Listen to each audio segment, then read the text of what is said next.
This is terrible. To President Paul Biya, there is no conflict in Cameroon. He was speaking today at the presidency while receiving 2025 New Year wishes.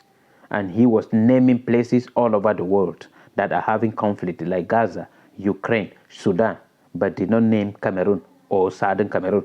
And he instead asked a question, how did they get there? Up to the point where they are fighting each other. And he proposed a solution to that. And do you know the solution? That they have to dialogue. I'm going to allow you to listen to President Paul Biya. This is the very man that we are calling every blessed day to sit and talk with the Ambazonia so that they can end the killing and the suffering of the people of Southern Cameroon. But little do we know that President Paul Biya does not even consider that there is conflict in Cameroon. If this is your first time joining TFA Talking Points, please subscribe to our channel. Also share our videos. Listen to President Paul Biya, and after that, we are going to talk briefly. Of the diplomatic corps at the Unity Palace, the President of the Republic, Paul Biya, stated that multiple conflicts and tensions in some countries like Ukraine, Gaza, Sudan and others strangulated peace and security in the world in 2024. He says these and other unending negative forces have claimed the lives. Terrorism on the rise despite collective forces to suppress it. Nuclear wars, which ought to be prevented, are instead encouraged at the detriment of mankind. Number of violence victims keep rising, with the world population facing acts of killing, mutilation, destruction, forceful displacements and exile. The 91-year-old president questions how the world got to this state of barbarism against humanity, whereas different peace deals and dialogues among world governments seem to have humanity on the track to durable peace. In his opinion, persistent national egoism, non-respect of international laws and others could be some reasons why the world is submerging in the pool of blood. President Biya highlighted more and more solidarity as a formula to revive humanity. If we must survive, then we have no other choice than determine our common priorities, have at our disposal the necessary means to realize it, and federate our efforts. He also asked the world to galvanize energies and act fast to counter natural disasters plaguing the globe due to climate change, or perish all. The head of state told the members of the diplomatic corps that Cameroon has always been available to bring its contribution to enhance a peaceful, stable and prosperous world. I call on the mobilization of the international community in favor of a multilateral, equitable, transparent, just and inclusive system to end conflicts and tensions. Dialogue, cooperation and solidarity must be our guide. His Excellency Mustafa Bou, doyen of the diplomatic corps. That is the president of Cameroon, 91 years old in power, and the person who on to the military solution, but decided to be advising and people out there to sit on a table and talk and negotiate and end human suffering.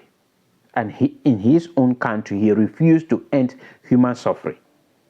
All Cameroonians, there is not just one person, except those that he has selected, the 5% Cameroonians that he selected, so that they can join together to take away and embezzle the taxpayer money. All Cameroonians are crying. No road, no electricity. He created poverty, he created frustration, he created illiteracy, using them against. And then when after listening to President Paul Biya, I asked myself one particular question, whether is it because he is having millions of frustrated children of the poor in Cameroon that he can be recruiting as military to fight others. That is why he is holding on to the military solution.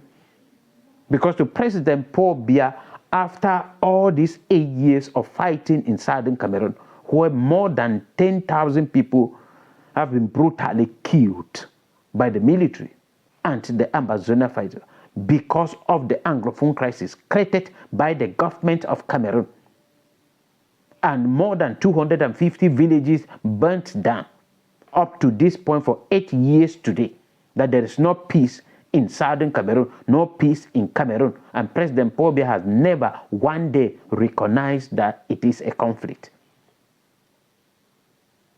One day.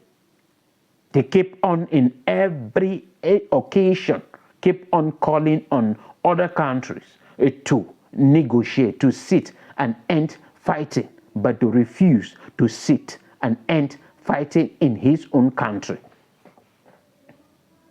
And this is the man that people are clapping for. This is the man that people are celebrating.